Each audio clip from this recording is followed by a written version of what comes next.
Hello YouTube and welcome to my newest ArtaView. I hope you're all good. It's been a while because I was pretty busy and there was not too much to talk about. But before I talk further, I want to introduce my guest who I have today. It's LorcanaDecklists. It's my good friend LorcanaDecklists, who made an impressive run with Green Purple, but more of that later. Welcome, LD. Nice to have you here Hey, at my channel. hi, yeah, always a pleasure to talk to you. Thanks for having me. We talk a bit about Green Purple today because we are talking nearly every day about the deck and the changes that could be made, and we were both the opinion recently that it's not in the best spot right now because of the Yeah, rise of Green Steel. What's not the best matchup. Um, Before it was really good, but the matchup with Green Shield got really hard, and we were both the opinion that maybe not the best spring right now, Green Purple. But then you decided to just don't care and went to a set championship with a different version of Green Purple, which we are talking about today, and with a little bit of spice. And if you see, all who are watching, if you see the run on the right side, it's unbelievable. He did not lose one game the whole tournament. 2, 4, 6, 8, 10, 12, 14 games in a row won. So this deck could have some legs, to be humble a bit. But yeah, what I wanted to ask you is, it's not too much different, to be honest, but it's had mm. some spice. And what were your thoughts when building the deck for the tournament? And what's different than, I would say, the stock green purple list? What were your thoughts? Yeah. Yeah, sure. So the first thing you'll notice when you sort of look at the version I played is there's a lot more aggressive characters than normal, especially in the 2-drop slot. We're super heavy on 2-drops, playing full 4 Merfolk, full 4 Banzai, and this is sort of the biggest change for the deck. Is over time, we put in lots of techie tools and cards that were really good at doing specific jobs. Like Lyle is probably the biggest thing that people will look at my list and think, well, where's the Lyle? Lyle's really good. And people that I speak to a lot will say directly to me, well, I thought you were like Lyle's biggest fan in the world. And yeah, that's true. I was at the start of the set. I was especially scared of Daisy Duck decks, and he's super good at that. The threat of those faster decks to me has gone away, right? We have a very fast deck in the format in green steel, super powerful openings, but it's not the kind of deck that Lyle answers very well. So what I wanted to do was get away from some of those cards that have slowed our clock down from some of the pace that the deck used to have in previous sets, and just return to having a really fast core, so that while everybody else plays for their kind of Diablo Morph Beast free wins or their Tipo, Popsicle, Tipo, Hiram, we'll call them free wins, but they're just powerful openings. If people are playing in these linear, strong ways, I wanted to make sure that we are still able to do that we still can threaten to do what we always did, which is go underneath the slow decks, play faster than them, and outgrind a lot of other decks at the same time. So it was really just making sure that if high rolling is the flavor of the month, then I want to be able to high roll too, and that's Mm-hmm. what this list enables me to do. Yeah, that makes total sense for me. It's also way more proactive. I played the deck too last weekend in a set championship. What had a really great run too. Won not every game, but nearly every game. But lost top 8, sadly, to Steelsong, but that can happen. And I think it feels way more proactive. Mm. You care less what your opponent's doing, and that's what I like, especially when you don't know who you play against. That was the biggest issue of the deck before for me, because it has a very reactive tools, and if you're not playing know who you play against, then you have some weird mulligan decisions. Because against some you need a Clarabelle, against some you need a Ursula, against some you need a Rabbit, and that's if you're on the play, for example, you just keep Murfolk and Banzai, and it will lead you to something at least. Because it's just very aggressive. And I think if you ask me right now, I would agree with you that this is probably the way to go. And your run, that's also very interesting. Your run was not full of matchups that you would like to see for green purple. I mean, Steelsong is not very bad matchup anymore, like in the past, but it's most people would say it's even, I think. The decks that I played against that you can see in the run there, they're certainly not the decks I built this list to beat, right? I didn't think, hey, how to beat I'm going to face Steelsong. loads of Steelsong. Let me just load up on Banzai's real fast. That wasn't the plan. But the interesting observation that I had, and it's kind of crystallized in my mind as I've talked to people about this list, is that people look at this and think that one of their first questions is, okay, how do I beat Steelsong? It looks like you just put in more great storm targets. And kind of my thought is, our deck was already full of good storm targets. I'm not going to start playing like Olafs or 1/3s because I want my 1-drops to either be really aggressive, be shift enablers, or at least be something like followers that have the ability to replace themselves as a card. So the deck already has those good targets. Yes, I'm playing a higher density of them, but the cards that actually help us beat Steelsong, I didn't cut any of those. The matchup is still the same. You mulligan for Ursula. Yeah, that's true. Yeah, that's what I wanted to say too. It's the matchup, the game plan in this matchup is so telegraphed that you want your 2-drop Ursula and then bounce it, and the rest of the cards, I don't say it. We don't care too much, but it's not too. But to be fair, Banzai is better against Steelsong than Flynn was in the past, because Flynn did nothing in the matchup, and Banzai has still, if the storm doesn't come, then it does some trades, and Flynn did just nothing. So that's absolutely a bit better, and and as you say, the matchup, I think the version do that maybe a bit, but it doesn't change much of the matchups. How the matchup plays out, that's absolutely true.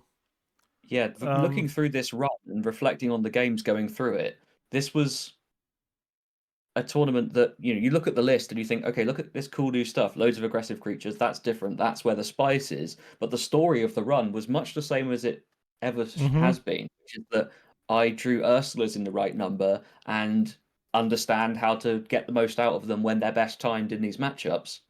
And that bought me the space to be able to actually get ahead and play out some aggressive things without them just immediately falling over as soon as they're played. Yeah, and you did something that some people would say they are afraid of, and that's understandable to some extent. You cut completely all removal, except maybe Elsa. You could say Elsa is a removal. You could argue, but the hard removal, the spot removal, the You're Welcomes or Ismas or Brunos or Mother Knows Best, or how do you want to call it?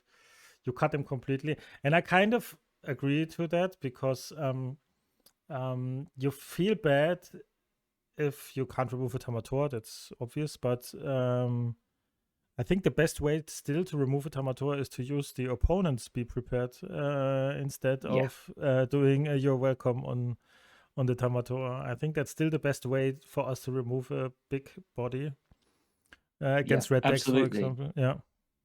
Yeah, and this I have a problem with a lot of this removal that's open to us.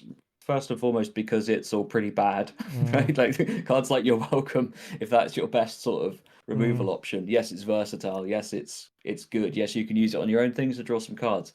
Cool. There's a bit of flexibility, but the situations that, like we just named, when you're playing against a Tamatoa and you need a way of removing it, I question how often removing a Tamatoa with You're Welcome actually wins the game versus delaying losing. Because to me, it certainly feels like you just are delaying the inevitable. Okay, you turned off their Tamatoa, you put them back a turn, they've drawn some more stuff. Oh well, look what's in their deck. It's just full of cantrips and high roams, and they just get going again because you gave them 2 cards. And well, still looking for a way to win the game, which is probably unlikely because they had enough ink to play Tamatoa. So if you've not got to like 16 lore or something by then, you're in a pretty bad spot. So kind of shifting away from having these answers that, to be honest, never felt great to me. And they were doing good things, but they weren't winning games. That was my problem.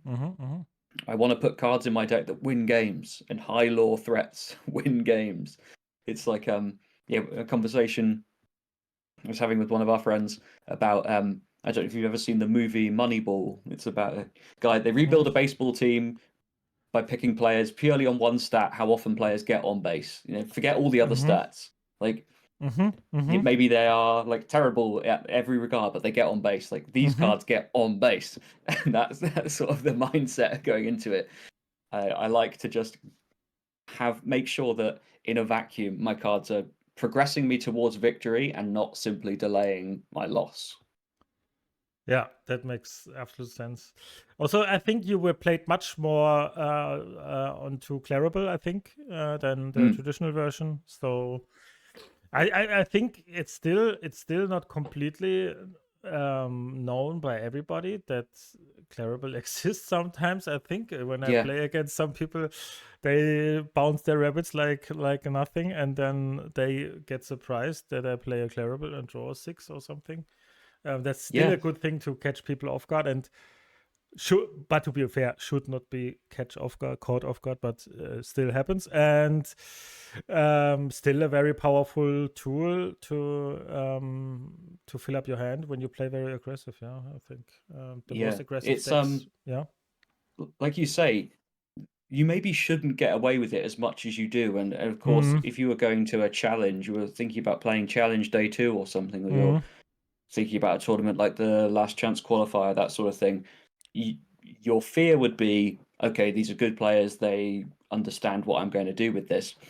But the beauty of playing that Clarabelle shift line alongside a bunch of a bigger aggressive package of characters is kind of twofold. First of all, you're really good at emptying your hand, so when you do sneak the Clarabelle through, it draws you a massive amount of resources generally. I was finding I was getting, because you play 16 2-drops in this version, my most common turn 4 was just 2 2-drops, and if I've got a 1-drop Clarabelle sitting around threatening to shift, I'm probably drawing 3 or 4 while developing a 5-6 on board on turn 5, and that is a really tough spot to lose from. And the other part of it is when you start playing aggressively, your opponent, their natural reaction is to start looking for good trades and thinking, okay, well, what can I do to just make sure I'm out-resourcing the opponent a little bit? And they naturally just start doing they default to the rabbit bounce lines. Okay, I'll fox your thing, get rid of it. And they kind of just turtle up a little bit and think they're safe to out-resource you and look to stabilize the game and win that way. And you just then sets up for your Clarabelle perfectly. The final thing I'll say on Clarabelle, because I absolutely love the card, is that now that I've spoken to more people about how much I was getting away with shifting Clarabelle, I'm seeing more people prioritize removal on the small Clarabelle, which is fine too, because they leave my Merfolk and Banzais alive. I've had red-purple players, take their... I was playing a game against red-purple. My opponent took their entire turn 4 off. They had no 1-drop to support this with, to just brawl 1-drop Clarabelle before my turn 5. And I just thought, like, that is the correct play for them. It also feels amazing for me, and I'm like, that's totally fine by me. And even if I think also even if the opponent plays correctly and don't let you draw that much, but that's pretty strong.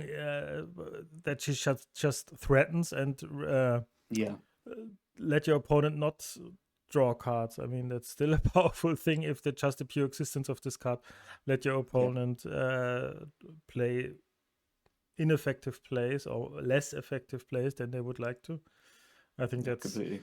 That's absolutely powerful. I think 4 Clarabelle is the way to go in this version. Yeah, I would also agree. You played also 3 locations, and the Chromicon I want to talk about with you. Mm. The locations, it's on off for me, but I think in this version it's way better than in the smaller green, the slower green purple version, because the board gets board wipe way more often, and then you can follow up with the location. Would you agree with that? Yeah. Yeah, completely. Because you get to apply, and it's not even that much more pressure, but it doesn't have to be that much more pressure. You generally apply slightly more pressure than the slower builds.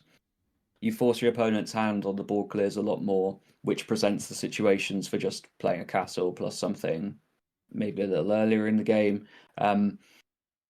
Yeah, it comes up a lot more often, and I felt the same as you. There was a time when I completely cut locations because I was just struggling to find the spots for them. They weren't presenting themselves like they did in previous sets or previous metagames. But with something like this, I felt really confident playing more castles again. And yeah, true to form, the spots did present themselves because people panic when you race them, and they go to the board clear and they don't think too far ahead, and then they get castled.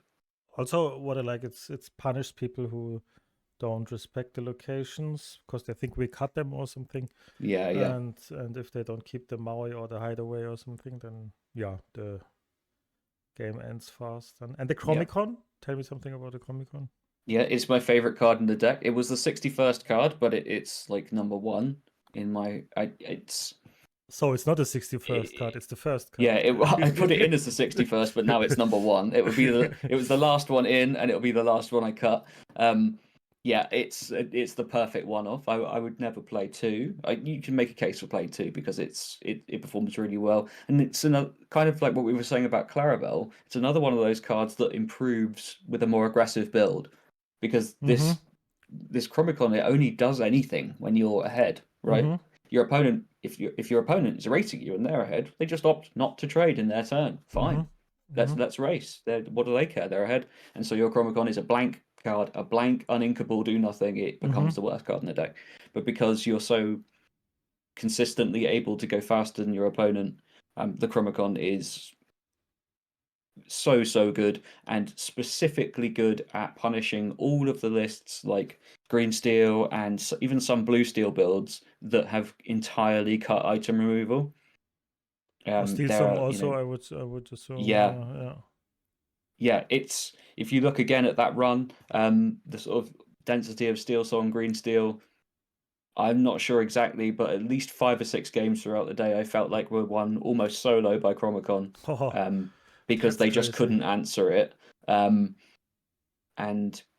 Also, I yeah, they think just got stuck people behind. don't know how to play against it sometimes. That it happens immediately, and then you can bounce their thing when they just sing something, and then they forget to quest before or something like this. Or I think Yeah, the totally. people, that's also very punishing for misplays.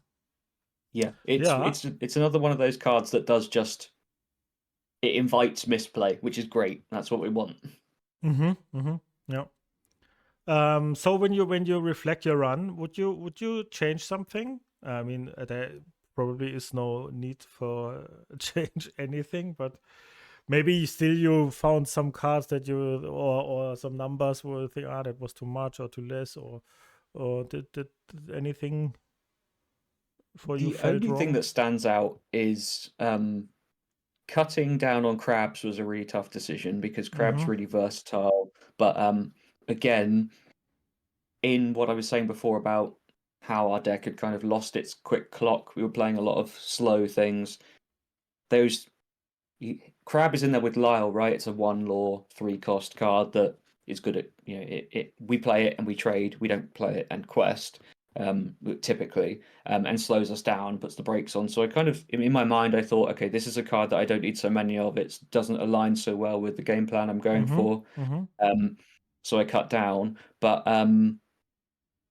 yeah, I'm seeing more red purple again now, which I want the crabs for because we need to trade up with Sisus and that sort of thing just to make sure we don't get outraced by them. Mm-hmm. Um, and yeah, And I for think the easy swap for me would be -1 Sirhis to go back up to 3 crabs because okay. 15 2 drops is fine. Mm-hmm. And 4 kits seem to be needed right now. I agree. Yeah. I mean, 4 kits I stand don't out a think. bit for me, but I think it's right because green steel is so popular, and green yellow too. And against both, it's very also. It was always good when we are very aggressive, especially on the play. Yeah, It's sometimes lights out turn 3. yeah. There are games where you turn 1 Merfolk, turn 2 Banzai, turn 3 Kit on the play, and your kit bounces their only thing in play.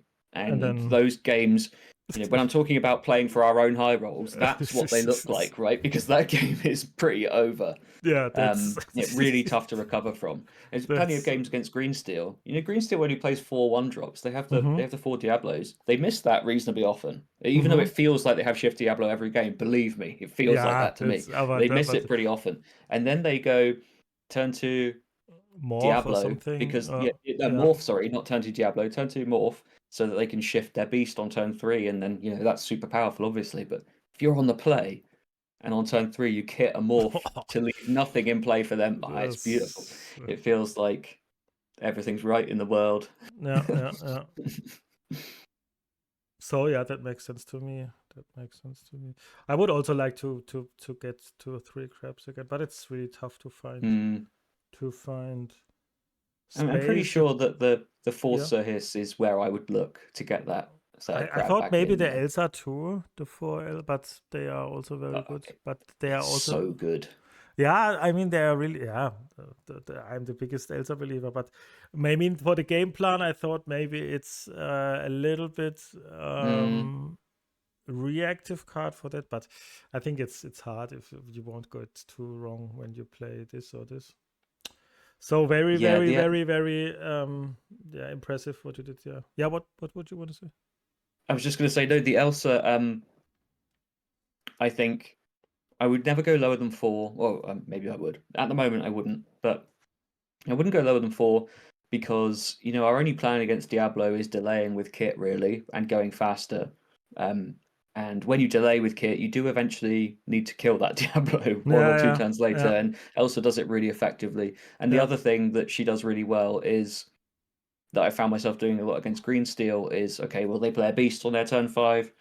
Turn 5, I just play my Elsa, exert their beast, then I attack it. hit the Yeah, beast for 2 with Elsa. yeah, She sticks around, and from then on is just an evasive quester for me, and is yeah. helping me, maintain a clock. And I turned their beast off in a way that now they're using it to trade, not getting any card Mm-hmm. advantage. It's Mm-hmm. really good for things like that. And Yeah, yes, when you've got, I love the card. yeah, Yeah, it's brilliant. It's so versatile. Yeah. yeah. So still, when you look at the deck, still very high competition in the spots. And if I look at the new set, there could be some Mm. cards that have potential. Of course, it's so hard to cut things. And if we look a bit on the next set at the end, are there some cards you are interested in to try out in the new set? Did that were revealed yet? Because I didn't see that much. That I'm interested in. But I think we have both one card that we are really excited for. Yeah, I think we're probably both excited for the same card. So yeah, to me, I think that across the board, decks are getting really, really. The lists are tight now. Yeah, Like these are yeah, really tight 60 card lists for everything, and decks are really struggling to squeeze cards in. And one of the things that's beautiful about Green Purple is quite a lot of our cards are pretty medium. We just do really sort of boring fair stuff, and it's tough because we can't break the bounce package up, that sort of thing. That yeah. restricts us. That's the But first question I ask myself is: do you yeah, think the bounce package at any point gets power creeped in purple decks? Maybe, I don't know. Probably in 10 sets or so it will be, but it's I mean, it will, but to me, it's sort of the pressing question is not when is the bounce package no longer good enough. You have to look at Snake, right? It's when is Mim Snake not playable because it's the worst card in the bounce package, mm-hmm. to my mind. Goat is incredible reach. Rabbit is one of the best draw engines in the game, and Fox is a ludicrously good, efficient trader. And so Snake is the one at risk. And if Snake goes, then maybe you start to play fewer goats, that sort of thing, because are not going to bounce as often. It kind of falls like a house of cards, right? And I Yeah, don't think we're too far off Snake not being good enough. That's the problem. But Mhm. Rabbit is far from being cut, and it's an Yeah, absurd card. And it's Goat is brilliant. And yeah, we need Goat for our reach, of course, as all the purple decks do. So I don't think it will be too long before that starts to get broken up. But to me, there are some other things that can be cut. So I look at things like Sir Hiss, which is a versatile quester for us. He does a great job in the deck right now, but we could lose that and that'd be fine. There's a card I'm looking at that I think goes right into that slot. And and that's Gogo. yeah, How's it called? Gogo. Gogo Tamago, I think. Gogo Tamago. I Gogo Yeah, full Tama. disclosure, I haven't seen Big Hero 6, so I do not know what this character is from, but I just know this I card don't know looks as well, but this awesome. card is busted like hell, I think. And I think people don't know how good this card is sometimes because this card is not talked about much. It's a simple replacement for Sir His, Yep. and yeah, because it's the same nearly. Yeah, it's a little bit worse, I would say, stat wise, but Yes. um, it's The 3 strength still. matters at the moment, but it's not that much worse that the effect isn't worth it. But the effect is crazy. Mm, It punishes your opponent from trading, and there's so many things that people don't like. If we have a fox in play and they Maui our fox, and they know this yeah. card exists, do they really want to do that? To give us 4 lore if we want to, and the Maui still is there and can be caught by another. I can imagine some situations where opponents have to be prep their own board because they don't want Yeah. to give us Gogo Tamago value. This is I completely agree. I think with what you were about to say, this is exactly what we need because we were already very good at using our opponent's be prepared as our removal, right? We mm-hmm. basically got to choose when they played it. Yeah, That's yeah, the yeah. beauty of a tempo deck. You present just enough threats that you essentially choose when they sweep the board. This will do that even more so. And like you say, why not just take a bad quest with a goat Mm-hmm. on going into there on your turn 5 or something? Just quest with it, get your lore in, get your extra lore when they Maui it. Yeah. Just offer them a juicy Maui and then just pay 4, gain 4 lore. And the thing is, because this is such, the floor on it is pretty high. It's kind of a Sir Hiss replacement at worst. Mm-hmm. Um, your cost for playing it is really negligible in a deck Yeah, like ours, yeah, but the yeah, upside is so high and it yeah. massively rewards as well, which is why I'm already looking at my list and thinking about what it looks like moving forward. More reach that has the potential to, frequently gain you 3 lore, sometimes 2. It's Yeah. like it's a goat at work. It's a goat bounce, usually at its lower level Mm-hmm. on a lot of boards.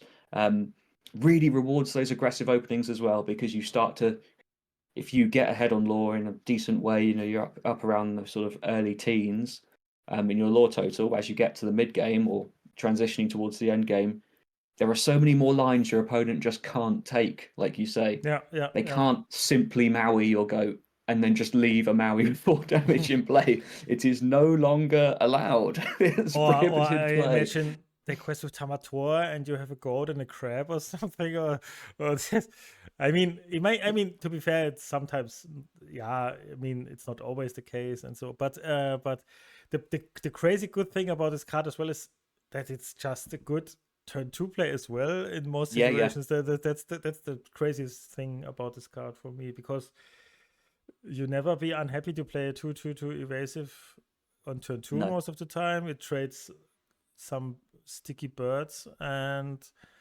yeah, I think you don't want too much more from a 2-drop stat. I think this card would also be playable if it would not have evasive, maybe. I don't know, Yeah. but It's it's um pushed. This is a pushed card for green purple. We've been yeah, waiting like 2 yeah, whole sets to see something like this. yeah, this We're is actually being rewarded. yeah, yeah.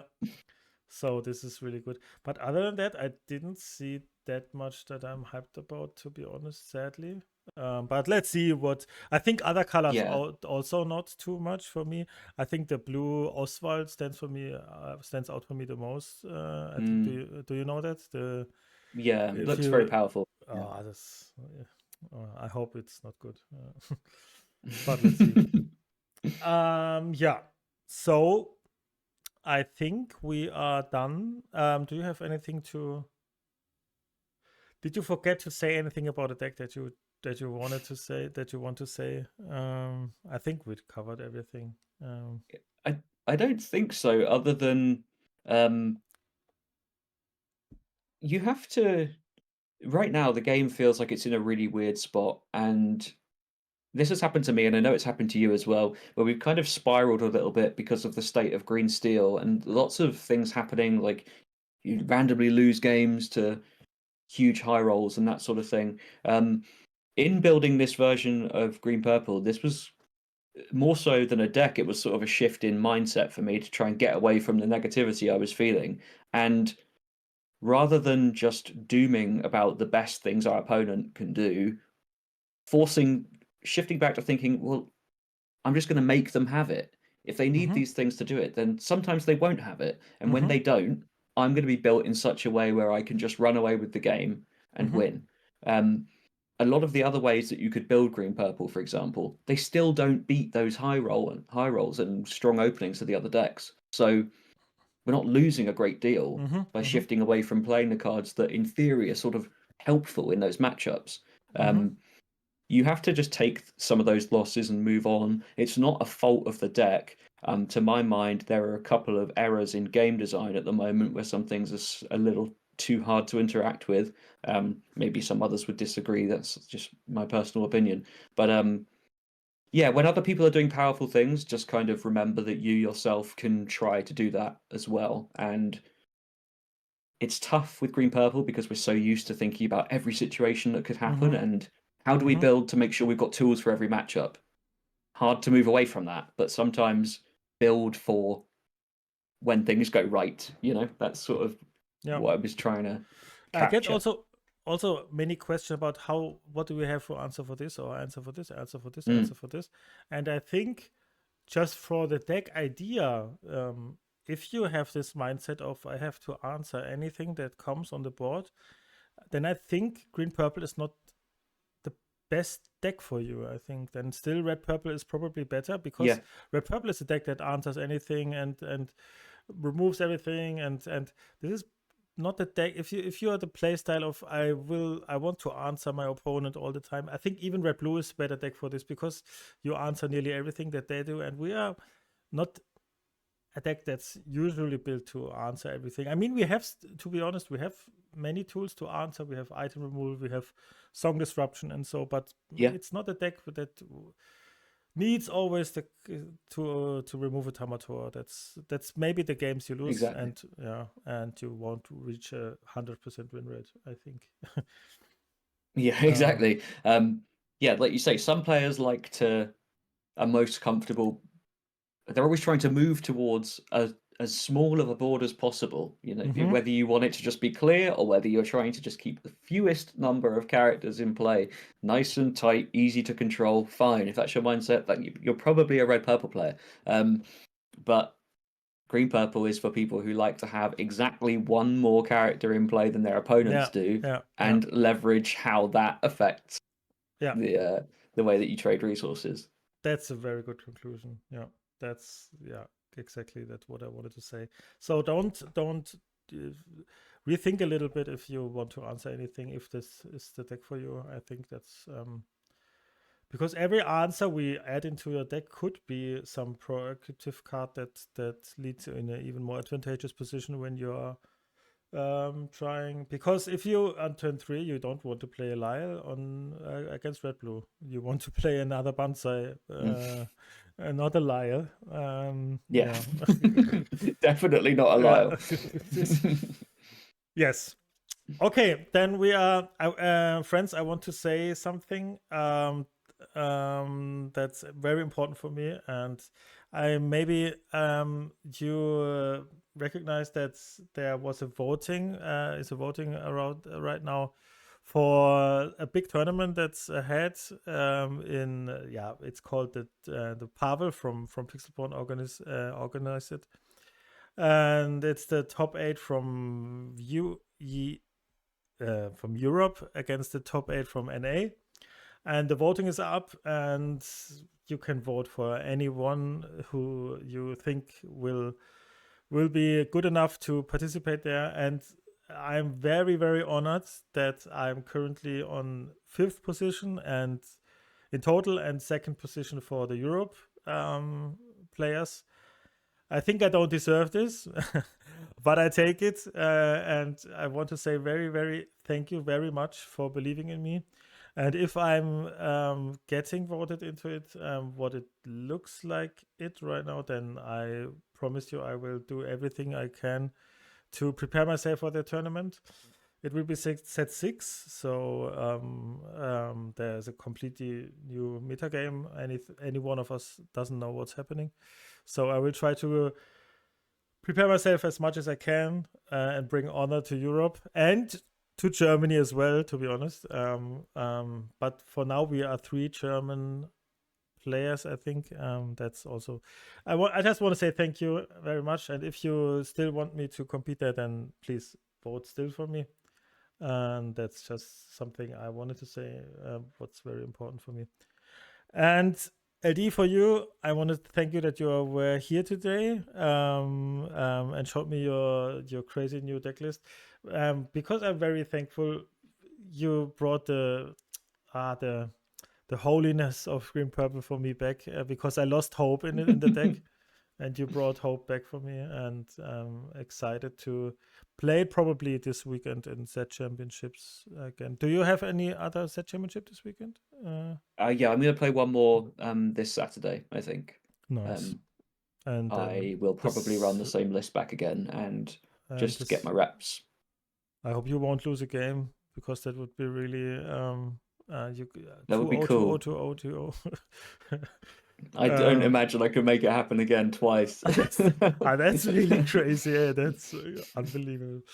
Okay, thank you very much. And yeah, thank you. Friends, I think I will upload a new video next week. To be fair, there's not that much in set 5 left after the set championships, because Seattle is, but we in Europe don't have that much, so it's not too much that needs to be done for content creators right now. But set 6 will be revealed soon, I think, and then with the brewing begins, and then I will do more content again.